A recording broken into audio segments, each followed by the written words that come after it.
여러분, 우리 위기는 곧 기회다, 이런 말 참 많이 하죠. 그죠? 코로나도 위기입니다. 우리에게 위기입니다. 지금 우리 교인들 중에서도 코로나에 2차까지 다 맞았는데도 확진이 돼가지고 참 고생하는 우리 집사님도 계십니다. 어저께도 찾아갔었는데 목이 너무 심해가지고, 감기가, 우리 유집사님이요. 그러니까 목 쪽으로 굉장히 심하게 지금 코로나가 온 것 같아요.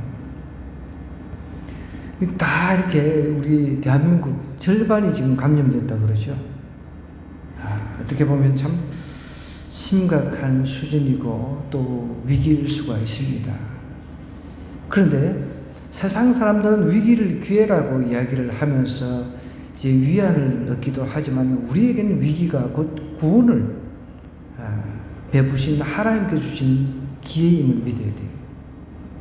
뭐라고요? 우리에게는 위기가 곧 복음을 증거해서 영혼을 구원할 수 있는 기회라는 거죠. 오늘 그래서 이 말씀을 통해서 우리가 위기는 기회라는 말씀을 가지고 이 본문을 통해서 우리가 좀 도전을 받고 이 말씀 붙잡고 또 기도하도록 하겠습니다. 28장 1절부터 우리 한번 본문을 차근차근 제가 한번 설명을 좀 하도록 하겠습니다. 자, 우리가 구조된 후에 안적 그 섬은 멜리드라 그랬습니다. 이 우리라고 하는 것은 사도 바울의 일행이죠. 배에 276명이 이제 다 타고 있었는데, 허리케인, 그러니까 광풍이 불어가지고 어느 섬에 어떻게 하다가 섬에 이제 도착했는데, 그 섬이 오늘 본문에 등장하는 멜리드입니다. 멜리드라고 하는 것은 지금 이제 이름은 이제 지명은 말타 뭐 이런 섬이라고 그러는데, 자, 이 섬에도 이미 사람이 살고 있습니다. 이 섬에도 이미 사람이 살고 있었다는 거예요. 그러니까 여기에도 원주민이 있었습니다. 이게 뭘까요? 비가 오고 날이 차면 원주민들이 우리에게 특별한 동정을 해서 불을 피웁니다. 이제 지금 배는 파손이 됐죠. 배는 부서져가지고 사람들이 헤엄을 칠 줄 아는 사람들이 헤엄을 쳐서 육지에 도달을 했고요. 또 그것도 안 되면 배 부서진 조각 붙들고 이제 겨우 이제 이 멜리드라고 하는 섬에 도착을 한 거예요. 그러니 이제 물에서 갔다 올라왔으니까 추위도 있을 것 아닙니까?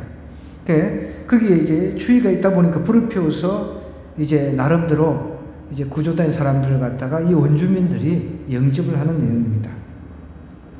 바울이 이제 나무 한 묶음을 거두어, 바울이 친히 나무 한 묶음을 거두어서 불에 넣는데 여기에 문제가 생깁니다. 뜨거운 물이 말미암아 독사가 나와가지고 그 손을 물고 있었다 그랬습니다. 독사. 저는 참 독사, 뱀 이야기 할 때마다 참 기분도 별로 안 좋은 게, 왜 하나님께서 우리가 보통 사단이 뱀에게 들어가가지고 하와를 유혹해가지고 인류로 하여금 병들게 했잖아요. 인류로 하여금 그 죄에 빠뜨리게 하고 이제 온 인류가 이제 죽음을 맞이하게 됐는데, 독사, 그냥 뭐 사람들이 겁을 안 낼 정도로 독도 없는 그런 뱀들로만 다 만들었으면 얼마나 좋았을까요? 그냥 발로 차버려도 되고 그냥 막 그래도 되는데, 이 독사는 독이 있으니까 이게 독에 한번 이제 물리게 되면, 독 있는 뱀한테 물리게 되면 사람이 죽을 수도 있잖아요. 제가 중학생 때입니다. 중학생 때 포도밭이 있었는데, 저희 포도밭이 있었는데, 그 포도밭에 이제 친구랑 가서 이제 포도도 따먹고 이렇게 놀다가 조금 있는데 갑자기 하면 사람 살려달라고 막 과음을 고래고래 지르는 거예요. 그래서 뭐 친구하고 저하고 이제 불이 나게 달려갔는데, 그게 보니까 독사에 물린 거예요.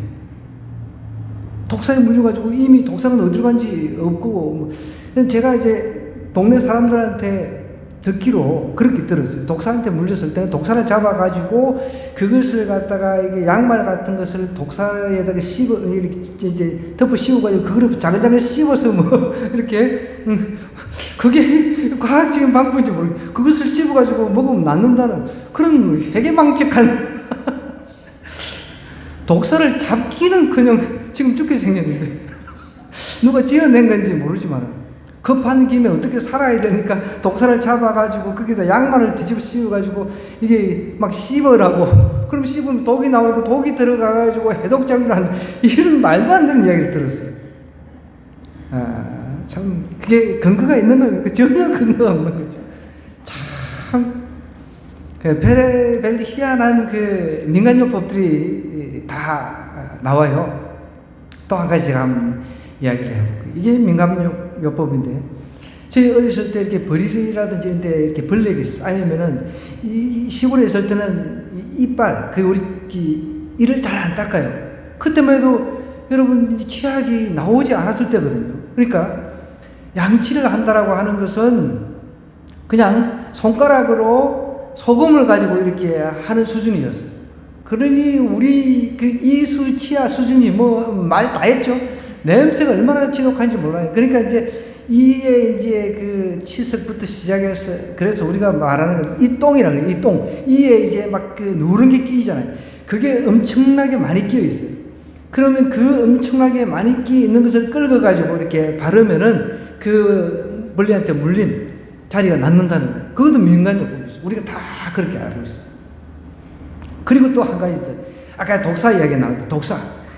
이제 이 독사를 만났을 때 사람의 입에 독이 너무 독하기 때문에 독사한테 우리가 양치도 안 한 이 더러운 입에 나오는 침을 뱉으면 독사가 죽는데요. 그것도 내가 들었습니다. 그게 근거 있는지 없는지는 모르겠어요. 어쨌거나 이거 원주민들이, 그러니까 이 독사한테 사도 바울이 물린 모습을 딱 보고서, 이 사람들이 예수의 신분이라는 걸 알잖아요.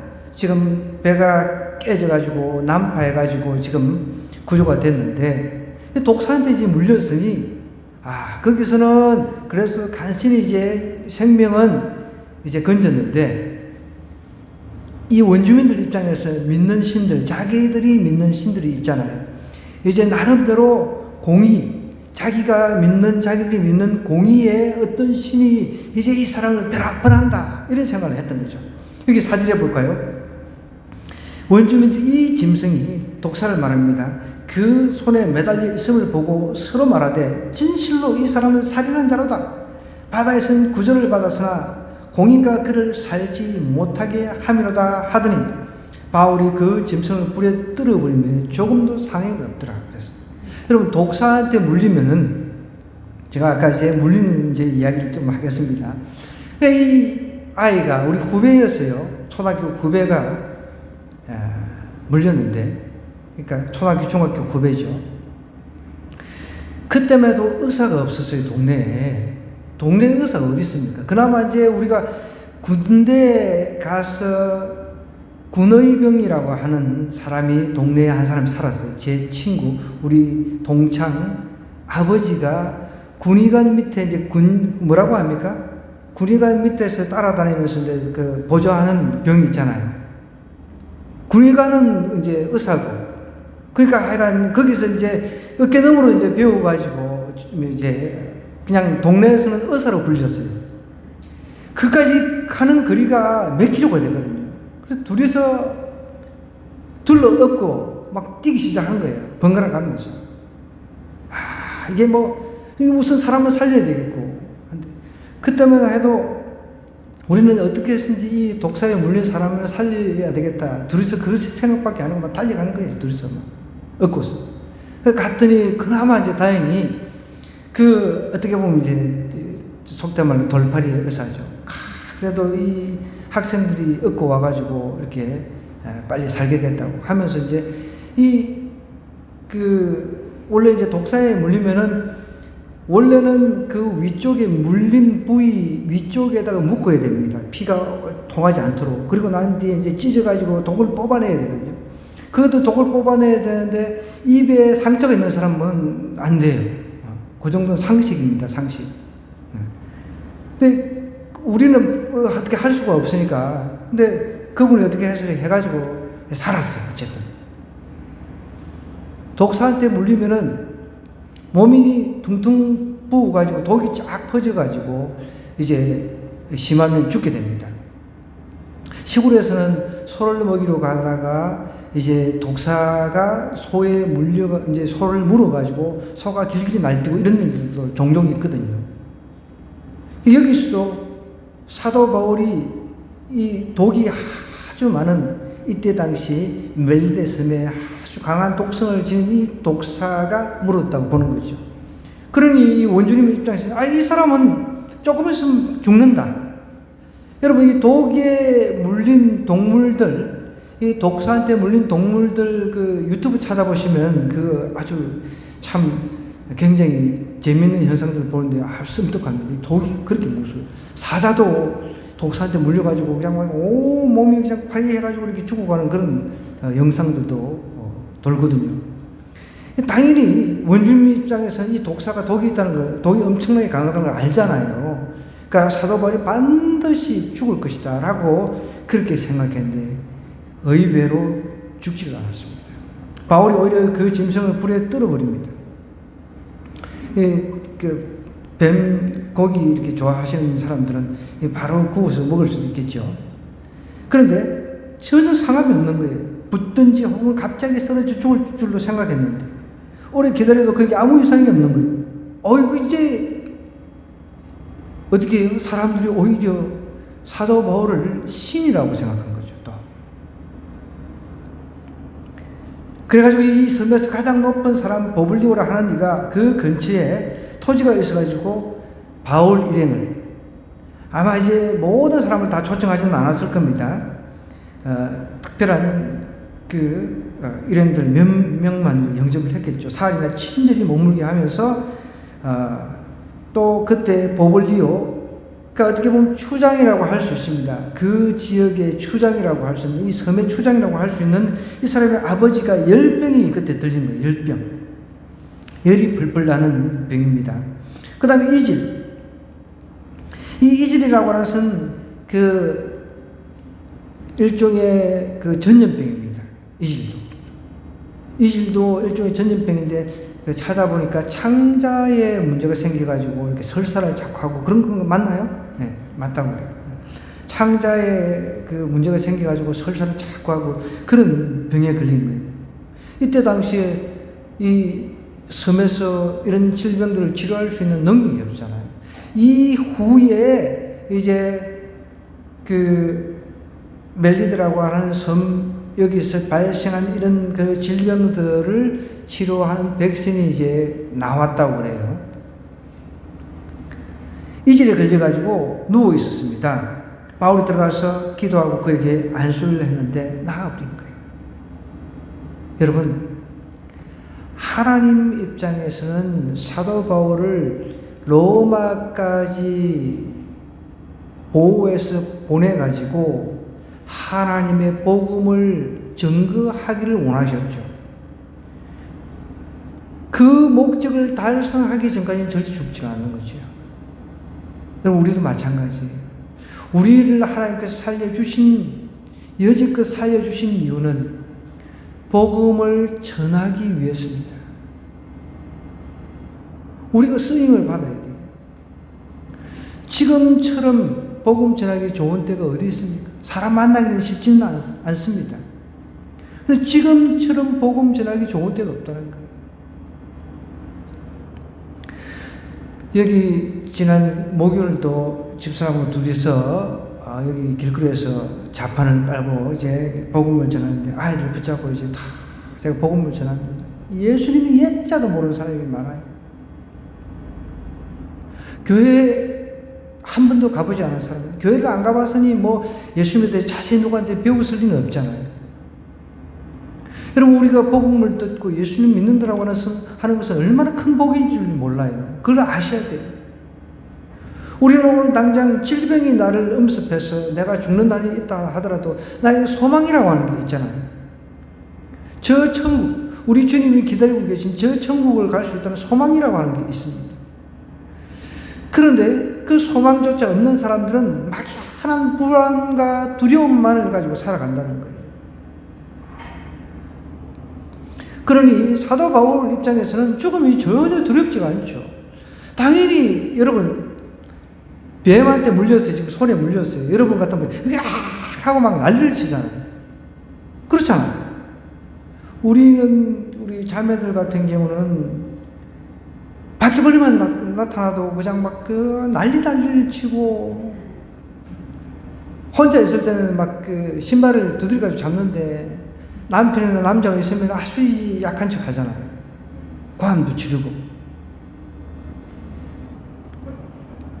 여러분, 우리가 독사한테 물렸다고 생각해 보자고. 이 물고 있어요. 지금 물고 있어요. 물고. 사도 바울은 전혀 그것이 자기의 생명을 해한다, 그런 생각조차도 안 했습니다. 왜? 사도 바울은 확신의 사람이었습니다. 믿음의 사람이었습니다. 하나님이 자신을 로마로 보내서 거기서 높은 사람이나 낮은 사람이나 할 것 없이 거기서 복음을 전가하는 것이 하나님의 목적이었습니다. 이미 사도 바울이 로마에 도착하기 전에도 예수 믿는 사람 퍼져 있습니다. 여러분, 오순절 사건 아시잖아요. 오순절에 여러 나라 각지에서 사람들이 와가지고 거기서 성령의 역사를 경험했잖아요. 그 뒤로 쫙 퍼졌단 말이에요. 그런데 하나님의 목적은 사도 바울로 하여금 이제 황제한테 가서 재판을 받으면서 황제에게, 그리고 고관들에게 복음을 전가하는 것이었습니다. 복음을 전가하는 그 목적이 분명하기 때문에 하나님께서 사도로 세웠기 때문에, 이방인이 사도로 세웠기 때문에 그것을 분명히 확신했다는 거예요. 자, 그러면 우리도 마찬가지입니다. 여기 적용을 합니다. 내가 아직 살아있다라고 하는 것은 내가 아직 살아서 복음, 나를 통해서 하나님께서 내 가족들부터 시작해서 주변 친구들, 친인척들, 이들에게 복음을 전하게 하기 위해서 나를 아직도 살려주셨구나, 이렇게 믿어야 되는 거예요.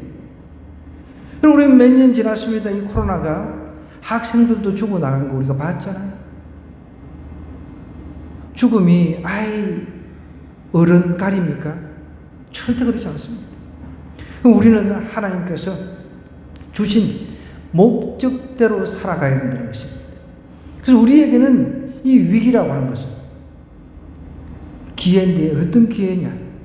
내가 잘 될 수 있는 기회가 아니라 복음을 증거하기 위한 기회라는 것이죠. 그걸 아셔야 된다는 거예요. 누구나 지금 죽어가는데 이것조차도 복음을 전하는 기회로 삼지 못한다고 한다면 우리가 어떻게 복음을 자신 있게 전할 수 있습니까?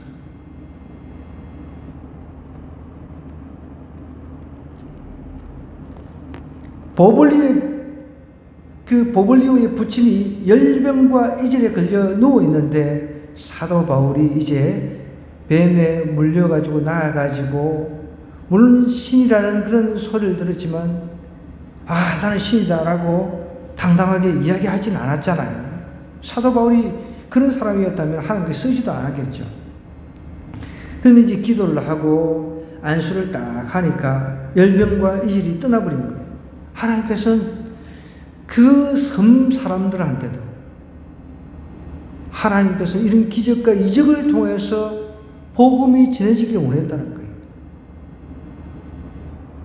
여러분, 이질, 열병, 요즘 의학으로 이제 많이 고치기도 하지만은 의학자들에 의하면 그렇습니다. 제 이야기가 아니라 5% 정도만 이렇게 의술을 통해서 고쳐지고 나머지는 다 이제 자연 치유의 능력으로 인해 가지고 그렇게 치유가 된답니다. 우리 홍 집사님 간호사니까 끄떡끄떡 하시잖아요. 그러니까 우리 인간은 하나님은 치료자시고 우리 인간은 하나님의 도구가 되어서 하나님의 치료자시기 때문에 그냥 우리는 간호하는 그런 역할을 하는 거죠. 치료자는 하나님이시라는 거죠. 여기서도 그걸 정확하게 보여주고 있는 거예요. 여기 동행한 사람 중에 의사가 있으면 누가가 이 사도행전을 썼거든요. 누가는 의사입니다. 누가가 여기 가가지고 어떻게 해서 고칠 수가 있겠습니까? 이것을. 그때 당시 의학도 그렇게 발달하지도 않았는데, 그죠? 그런데 기도하고 안수하니까 그냥 나아버리는 거예요. 그렇다고 해서 우리가 세상 의학을 갖다가 무시해서는 절대 안 되죠. 하나님은 그런 세상 의학, 발전한 의학을 하나님께서 택하신 백성들을 살리는 도구로 또 사용하신다는 거예요. 그 기도하고 딱 안수하니까 나아버리니까 병든 사람들이 이장 맞고 왕창 이쪽에 이제 몰려옵니다. 여기 보십시오. 이 구절에 보니까 섬 가운데 다른 병든 사람들이 와서 또 이제 고침을 받았습니다. 그 사람이 자기 육신의 질병에서 고침을 받았으니 얼마나 감사합니까? 그래서 사도 바울과 그 일인들이 아주 융숭하게 대접을 하는 거예요. 그렇다고 해서 사도 바울이 하나님 앞에 쓰임받는 도구였을 뿐이지 치료자는, 여기서 이질과 열병을 치료하신 하나님, 그것을 우리가 잊어버리면 안 된다는 거예요. 우리가 병원 가서 어떤 치료를 했어요. 수술내가 나았습니다. 그러면은 여러분, 우리가 의사한테도 간호사한테도 고마운 표시를 해야 되지만 제일 먼저 누구한테 표시를 해야 된다고? 하나님한테 감사의 표시를 해야죠. 자, 이제 석 달 후가 됐습니다. 그러니까 석 달이나 이 멜리데라고 하는 섬에 있었습니다. 석 달 동안 있었다라고 하는 것은 겨울을 이 섬에서 보낸 거죠. 왜냐하면 겨울에는 항해하기가 힘드니까, 위험하니까. 여기서 이제 석 달을 잘 이제 준비를 해가지고 로마로 이제 갈 수 있는 준비를 다 한 후에 그 섬에서 이제 겨울을 난 알렉산드리아 배를 타고, 배를 이제 배가 다 부서졌으니까 새로운 배를 갈아타야 될 거 아니에요. 배를 타고 이제 떠납니다. 그 배의 머리 장식은 디오스구로라. 그러니까 보통 우리 해적선 하면은 막 해골 그려놓고 우리 친구들이 잘 보는 그 해적 영화 있잖아요. 그거 보면 막 해골 뭐 그려놓고 있잖아요. 여기도 보면은 디오스구로라가 하는 게 원래 이 제우스의 쌍둥이 아들들이란 뜻입니다. 그러니까 그러니까 제우스의 쌍둥이 아들을 그 이제 깃발 같은 거 그려놓고 그것을 통해 가지고 우리의 이 배가 항해할 때 제우스의 아들 신, 쌍둥이 아들 신이 우리를 지켜줄 것이다, 이렇게 사람들이 믿고 항해를 했던 것이죠. 세상 사람들도 여러분 다 나는 안 믿어요 뭐 하지만 다 믿는 곳이 다 있단 말이에요. 안 믿어요 이렇게 나는 절대로 안 믿어, 무신이라고 뭐 아무것도 안 믿는 거, 그것도 믿는 거거든요. 그러니까 여기 쌍둥이 제우스 신 들어봤죠? 제우스 신의 그 신이 이제 신하고 여신하고 결혼해가지고 신이 이제 애를 낳았는데 그 쌍둥이 아들 신 이름이 뭐라고요? 디오스구로라는 거예요. 그래 붙여놓고 이제 다니는 거죠. 그 신들이 자기를 보호해 준다라고 믿고요. 그러면서 이제 여러 항구를 거칩니다. 참 쉽지가 않아요. 로마까지 가는, 최종 목적지인 로마까지 가는 이 과정이 쉽지가 않다는 거예요.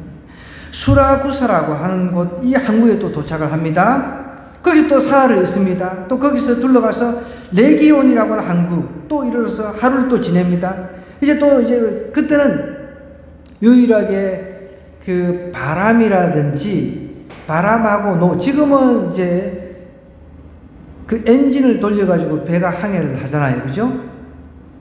근데 그때 당시는 유일하게 배를 움직일 수 있는 게 바람하고 노젓는 것밖에 없었단 말이에요.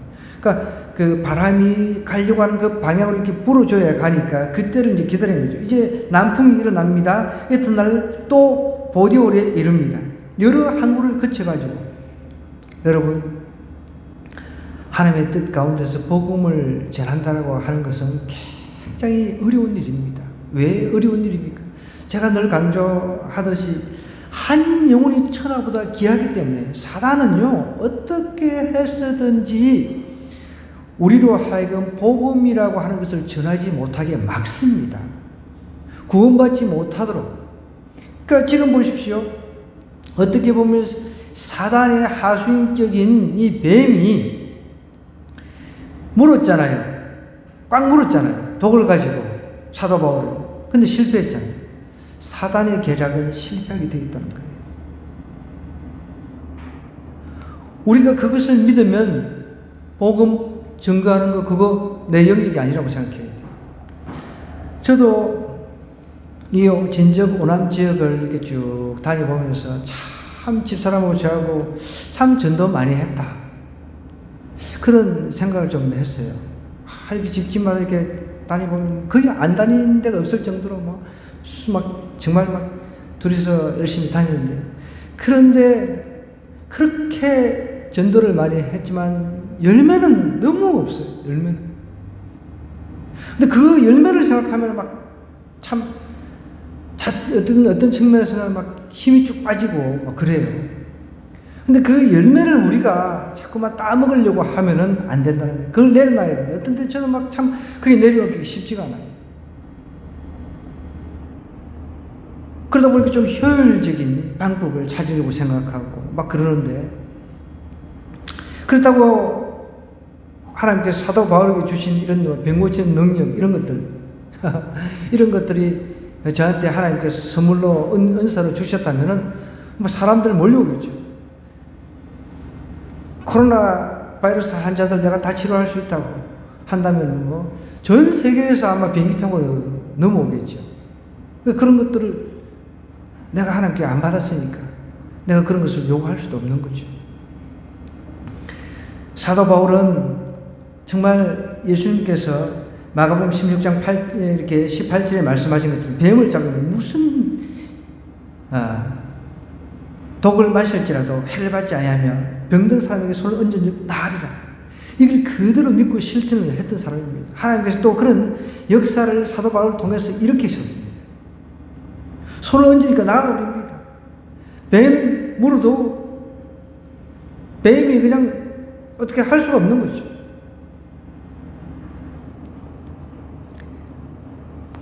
이렇게 여러 항구를 이제 거칩니다. 또 보디올이라고 하는 항구에 가니까 거기서 형제들을 만나더니, 이미 보디올이라고 하는 항구에 예수님 믿는 사람들이 있었다. 여기서 형제라고 하는 것은 예수님 믿는 사람들입니다. 너무 좀 더워서 꾹꾹꾹 조는 사람이 있어요. 나도 너무 더운데 좀 온도를 좀 낮추세요. 자, 거기서 형제들을 만나 그들의 청함을 받아 일에는 일주일입니다. 일에는 일주일입니다. 일회를 함께 머물렀다 그랬습니다.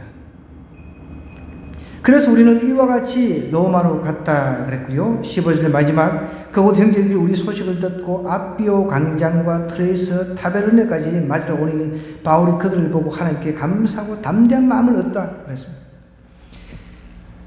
여러분, 여기 그 트레이스하고 아비오 광장에 나오는데, 이 로마 중심 도시, 황제가 사는 로마 중심 도시하고는 굉장히 한 60km 이 정도 되는 거리라고 그래요. 이미 로마 거기서 사도 바울이 배를 타고 왔다는 소식이 전해진 거예요. 예수 믿는 그 형제들이 사도 바울을 영접하기 위해서 이렇게 오는 겁니다. 여러분, 우리가 복음을 전할 때 참 힘들 때가 많습니다. 여러 가지 참 위기의 상도 많이 만나고. 그렇지만 하나님은 우리 믿는 사람들을 항상 붙여주셔가지고 우리에게 힘을 주신다는 거예요. 믿는 사람들을 붙여주셔가지고. 여러분, 엘리야 시대 때 엘리야가 막 그 바알 신을 숭배하는 그런 선지자들하고 싸울 때 자기는 혼자인 줄 착각을 했습니다. 그런데 하나님께서 7,000명을 남겨놓았다 그랬잖아요. 여러분, 우리가 힘든 이 과정들을, 복음을 전하는 과정들을, 이런 과정들을 이제 살아가면서 낙심하지 말아야 될 일이 바로 여기 있는 거예요. 형제들을 하나님께서 믿는 사람들 곳곳에 심어 놓으시고, 그 사람들 만나서 우리에게 담대함을 얻도록 해주신다는 거예요. 여러분, 우리가 살아가면서 믿지 않는 사람 만날 때 기분이 좋아요. 그래도 같이 믿음이 통하고 믿음 안에서 뭔가 언어가 통하는 그런 사람을 만날 때 기분이 좋아요. 집 안에서도 믿는 사람과 믿지 않는 사람이 섞여 있잖아요. 그게 얼마나 힘들어요. 남편이 안 믿어가지고 얼마나 정말 힘듭니까? 믿어도 그냥 믿는 신용만 하는 사람이 많이 있어요. 그 언어가 안 통하죠. 그런데 사도 바울이 지금 배를 타고 도착했다는 이 소식을 듣고 멀리서부터 마중 나온 거야. 얼마나 감동적입니까? 저도 선교지를 참 많이 다녔는데 비행기 타고요. 갈 때마다 미리 다 마중을 나올 때 얼마나 기쁜지 몰라요. 먼 이국 땅에 아무도 마중 나오는 사람이 없다. 그럼 나는 이거 완전히 그냥 엉망진창이지고 어떻게 해? 예를 들어서 네팔이라든지 뭐 이런 데 가면은 쿠말 목사님이 있잖아요. 이번에도 들어왔어요. 이번에 이제 자가격리 다 마치고 연락이 왔는데, 지금 이제 논문 쓰느라고 이제 굉장히 바쁜 하루를 보내고 있습니다. 기숙사 생활을 하면서. 가면은 저를 이제 마중 나와가지고 차 대지를 해가지고 차 준비해가지고 픽업할 준비를 다 해가지고 옵니다. 그럼 이제 그거 타고 이제 가서 이제 숙소 정해준 데로 가고 숙소도 없을 때는 그냥 자기 집에서 잡니다. 마중 나오는 사람들이 있으니까 그 믿음의 사람들을 만나가지고 믿음의 이야기를 하고 그 현지 상황들을 듣고 어떻게 우리가 이 집회를 할 것인가 함께 밤새도록 토론하고 함께 기도하고 이게 얼마나 여러분 큰 담대함을 주는지 몰라요. 여러분, 세상 사람들은 위기가 자기들이 뭔가 좀 더 나은 삶을 이제 반전을 시킬 수 있는 그런 기회로 이야기를 하지만 우리에게는 그런 기회가 아니란 말이에요. 우리는 이 위기라고 하는 것이 복음을 전할 수 있는 기회란 말이에요. 이런 위기에 복음을 전할 수 있는 이 기회 하나님께서 우리에게 허락하셨는데 우리는 침묵하고 있단 말이에요.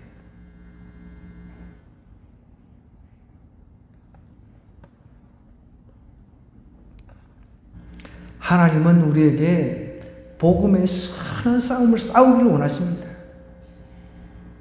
내가 수십 년 예수님 믿어도 한 사람도 하나님 앞에 인도해 본 적도 없고 복음을 한번 전해보지 않고 살아간다 그러면 그 사람은 복음의 선한 싸움은커녕 하나님 앞에 하나님께서 맡겨준 그 달란트를 그냥 땅에 묻어놓고 하나님 앞에 책망받는 사람 그밖에 안 되는 거죠.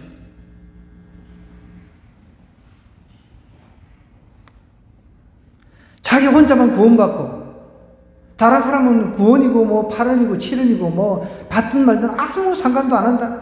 여러분, 그런 사람을 우리가 그리스도인이라 할 수 있습니까? 사도 바울은 보십시오. 위기 때마다 복음을 전하는 거예요. 그리고 이 보블리오스 여기에 추장한테 복음을 전해가지고 전성입니다. 전해져 내려오는 그 전성에는 이 추장이 예수님 믿어가지고 거기에 비숍, 그러니까 한마디로 주교라고 할 수가 있죠. 감독. 이 섬에 감독이 됐다고 합니다. 그러다가 이제 로마에 의해 가지고 로마 군인들에 의해 가지고 이제 순교를 했다라는 기록이 있습니다. 전해 내려오는 그런 전승이라. 그러니까 카타콤이라고 하는 이야기 한번 들어보셨죠?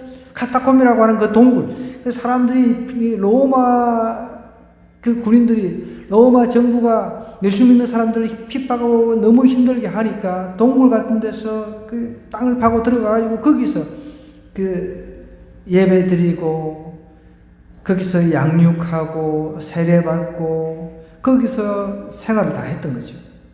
그 지금도 여기 섬에 가면은 멜리데 섬 그 카타콤에 그런 그 장소가 있다고 그래요. 한번 가보고 싶어요. 저도.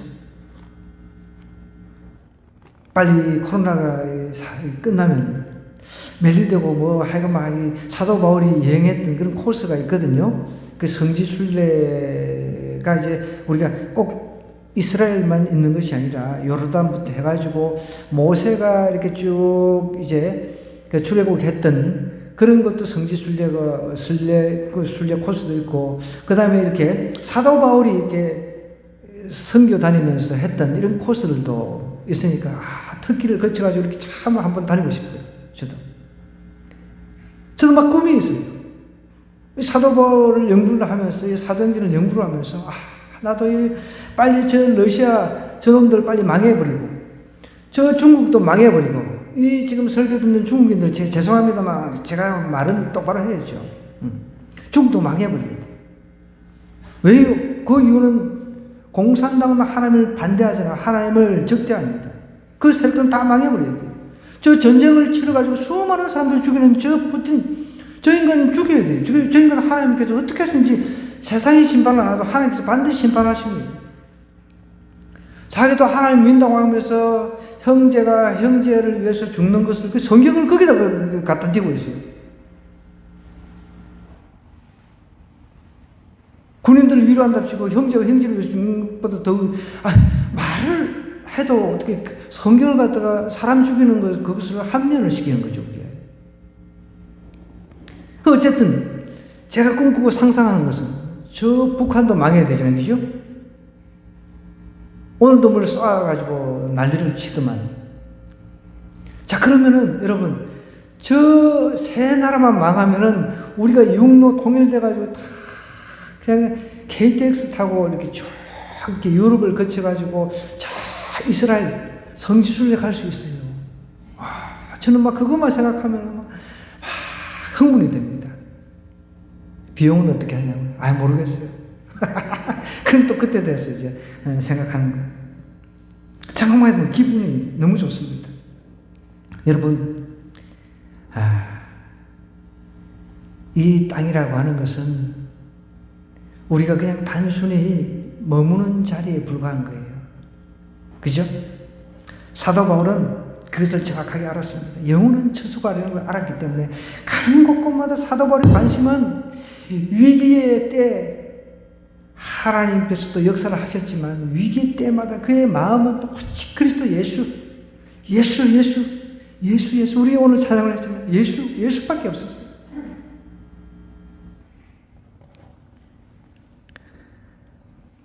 우리 한 사람 한 사람 이런 선한 복음을 위해서 싸우는 사람이 돼야 돼. 위기를 복음을 전하는 기회로 만들 수 있는 사람. 그런 저와 여러분이 되기를 주님 여러분 간절히 부탁드립니다.